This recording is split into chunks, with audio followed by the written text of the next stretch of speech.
पूर्व मुख्यमंत्री त्रिवेंद्र सिंह रावत शहीद दीपक नैनवाल की पत्नी लेफ्टिनेंट ज्योति नैनवाल के निवास पर पहुंचे। उन्होंने लेफ्टिनेंट ज्योति नैनवाल को सेना में कमीशन होने पर बधाई और शुभकामनाएं दी। पूर्व सीएम त्रिवेंद्र ने कहा कि देश की रक्षा में पति की शहादत के बाद अब वीरांगनाएं स्वयं अदम्य साहस के साथ देश की रक्षा में सीमा पर मोर्चा संभालने लगी हैं। दीपक नैनवाल मई 2018 में शहीद हो गए थे। अब उनकी पत्नी ज्योति सेना में लेफ्टिनेंट बनी है। पूर्व सीएम ने लेफ्टिनेंट ज्योति को उज्जवल भविष्य के लिए शुभकामनाएं दी। ऋषिकेश की मेयर अनीता ममगाई ने त्रिवेणी घाट पर आयोजित कार्यक्रम मेरी गंगा मेरी जिम्मेदारी में बतौर मुख्य अतिथि शिरकत की। इस दौरान उन्होंने क्षेत्रीय दुकानदारों को डस्टबिन भी वितरित किए। त्रिवेणी घाट पर गंगा के संरक्षण एवं संवर्धन को लेकर GIZ के अविरल ग्रुप के तत्वाधान में वृहद स्तर पर जन जागरूकता कार्यक्रम चलाया गया। कार्यक्रम में बतौर मुख्य अतिथि शिरकत करने पहुंची महापौर ने कहा कि नगर निगम के द्वारा गंगा को स्वच्छ और निर्मल बनाए रखने के लिए लगातार जन जागरूकता कार्यक्रम चलाए जा रहे हैं। निश्चित तौर पर हम सभी नगर निगम की पूरी टीम, अविरल की टीम, GIZ की टीम प्रत्येक दिन लोगों के घरों में जाके, प्रत्येक वार्डों में जाके लोगों को जागरूक कर रहे हैं कि जो डस्टबिन आपको दो डस्टबिन हमने आपको दिए हैं, उनमें एक हरे रंग का है, एक नीले रंग का है। उसमें आप अपने घरों से कूड़े को पृथक करके दें। हरे रंग में गीला कूड़ा और नीले वाले में सूखा कूड़ा अलग अलग करके दें।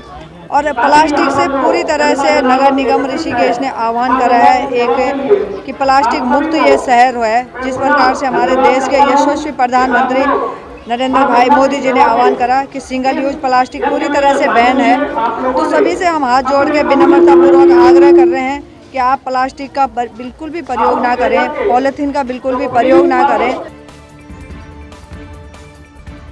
पौड़ी जिले के पाबौ में कांग्रेस के प्रदेश अध्यक्ष गणेश गोदियाल ने कांग्रेस कार्यकर्ताओं की बैठक ली। पाबौ पहुंचने पर कांग्रेस कार्यकर्ताओं ने प्रदेश अध्यक्ष गणेश गोदियाल का फूल मालाओं के साथ जोरदार स्वागत किया। गोदियाल ने कार्यकर्ताओं को आगामी विधानसभा चुनाव 2022 के लिए कमर कसकर समर्पित भाव से काम करने को कहा। उन्होंने कहा कि कांग्रेस 2022 में अपनी सरकार बनाएगी। इस विधानसभा से मेरा पिछले 20 साल का राजनीतिक जुड़ाव रहा है और मैं आज जहां तक भी राजनीतिक क्षेत्र में पहुंचा हूं, उसमें यहां के सम्मानित मतदाताओं का, यहां के सम्मानित नागरिकों का महत्वपूर्ण योगदान है। मुझे मनों को टटोलने की आवश्यकता नहीं। यहां के लोगों के मनों से मेरे दिल का जुड़ाव नैसर्गिक रूप में है और मुझे लगता है कि एक व्यक्ति के रूप में मैं यदि पैदा हुआ हूं तो इसी क्षेत्र के लिए हुआ हूं। मेरा समर्पण इसी क्षेत्र के लिए है। इस बात को हमारे भाई और हमारी बहनें अच्छी तरीके से जानते हैं। बिल्कुल, और ग्राउंड लेवल पे जो कार्यकर्ता काम कर रहा है, जिसका वाकई में गांव-गांव जाके जो पहुंच कर रहा है अपनी, और जिनका लोगों के बीच में जिनका कुछ प्रभाव है, उन्हीं को टिकट देना भी चाहिए। और जो वाकई में विनिंग कैंडिडेट है, हमारी जो पूरा शीर्ष नेतृत्व है पूरा कार्य कर रहा है इसके लिए, और जो विनिंग कैंडिडेट होगा उसको टिकट दिया जाए। श्रीनगर में आबादी वाले इलाकों में गुलदार की चहलकदमी देखने को मिल रही है। एक वाहन सवार ने चहलकदमी करते हुए गुलदार का वीडियो अपने कैमरे में कैद कर लिया। रिहायशी इलाकों में गुलदार की चहलकदमी से लोगों में दहशत का माहौल है। ये वीडियो श्रीनगर के घसिया महादेव के पास का बताया जा रहा है।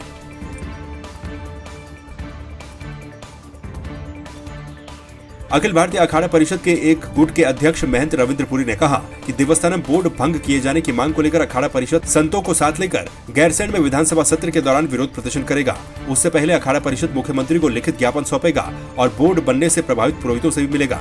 उन्होंने कहा कि सत्ता पक्ष के कई विधायक भी बोर्ड के खिलाफ हैं। उन्होंने कहा कि 30 नवंबर तक सरकार देवस्थानम बोर्ड को भंग करे। उसमें बहुत सी कुछ त्रुटियां हैं, तो इसके लिए पहले भी अखाड़ा परिषद ने, जब ब्रह्मलीन महेंद्र जी अध्यक्ष थे, तो उस समय हम लोगों ने एक प्रस्ताव पास करके मुख्यमंत्री जी को दिया था कि इस पर आप पुनर्विचार करें, क्योंकि सारे जो वहाँ ब्राह्मण हैं या हक हकूकधारी हैं, पुजारी हैं, घोड़े वाले हैं, खच्चर वाले हैं, लगभग सभी लोग असंतुष्ट हैं। तो अगर कोई लोकतंत्र में ऐसा कानून बनता है जिससे जनता संतुष्ट नहीं हो, तो लोकतंत्र में संवाद हमेशा कायम रहना चाहिए। तो मुख्यमंत्री जी चेंज हो गए, दूसरे मुख्यमंत्री आए, उन्होंने आश्वस्त किया, फिर तीसरे मुख्यमंत्री आ गए। तो इन्होंने 31 अक्टूबर तक का टाइम दिया था कि इस पर एक कमेटी बनाई है, जो रिपोर्ट आएगी तो इसको हम तात्कालिक के लिए सस्पेंड करते हैं। अब वो कुछ राजनीतिक या कुछ भौगोलिक कारण उत्तराखंड के ऐसे हैं, तो मुख्यमंत्री जी ने 30 नवंबर तक का टाइम दिया है और मुझे आशा है पुष्कर सिंह धामी जी जो नए हमारे युवा मुख्यमंत्री हैं, उनके आने से उत्तराखंड में बड़ा जोश है और वो इस पर निर्णय करेंगे। रामनगर में उत्तराखंड वन बीट अधिकारी वन आरक्षी संघ का प्रांतीय अधिवेशन संपन्न हुआ, जिसमें कार्यकारिणी का भी गठन किया जाना था। हर्षवर्धन गड़िया संख्या बल के आधार पर प्रांतीय अध्यक्ष बने, जिसके बाद दूसरे प्रत्याशी काका कश्यप ने आरोप लगाए कि फर्जी संख्या बल के आधार पर चुनाव करवाया गया है। उन्होंने ये भी कहा कि इसके खिलाफ वो कोर्ट तक जाएंगे। हमारा प्रांतीय अधिवेशन वन रक्षक वन बीट अधिकारी संगठन का आज तय हुआ था और ये पूरे उत्तराखंड के वन कर्मचारियों का मतलब अधिवेशन था और इसमें जो है हमारी प्रांतीय कार्यकारिणी का गठन होना था। और इस गठन के दौरान सभी लोग उत्सुक थे कि हमें मजबूत कार्यकारिणी बोले और निष्पक्ष जो है चुनाव हो और चुनाव प्रक्रिया में किसी प्रकार का व्यवधान न हो।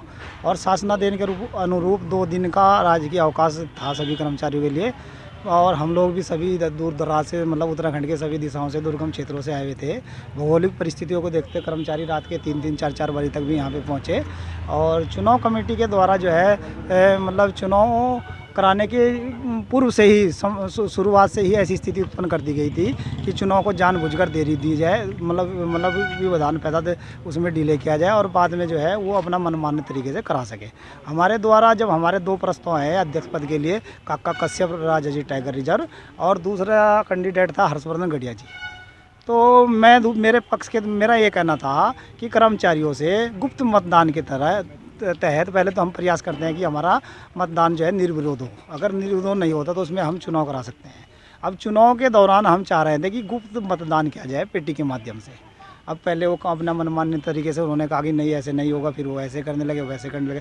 दूसरी चीज़ हमारे वर्तमान में उत्तराखंड के कुल कर्मचारियों की संख्या है लगभग 1000 कुछ समथिंग 1200 कुछ समथिंग और हॉल की जो सीटें थी वो गदगद भरी हुई थी और पीछे भी खड़े थे। इससे यह प्रतीत हो रहा है कि मतलब जो है बाहर से जो है व्यक्ति इन्होंने हायर किए गए थे और इनके द्वारा हायर किए गए थे। सर मेरा नाम मनीराम है। सर मैं वहाँ पे जो अंदर मत हो रहा था तो मैंने उसको कई बार बोला, मैंने कहा सर एक व्यक्ति को मैंने पकड़ा, मैंने उससे पूछा, मैंने कहा भाई जी आप कहाँ से हो, कौन से डिवीज़न से हो, तो उसने मुझे तत्काल ही बोला, एकदम से होपलेस टाइप का हो गया। तो मैं उसको इंद्रमोहन कोठारी जी के पास लेकर गया तो उन्होंने मुझे किसी अपशब्दों का इस्तेमाल किया और उस व्यक्ति को मेरे हाथ से छुड़ा के उन्होंने कहा नहीं हाथ खड़े होंगे और इस तरीके से उसको भगा दिया।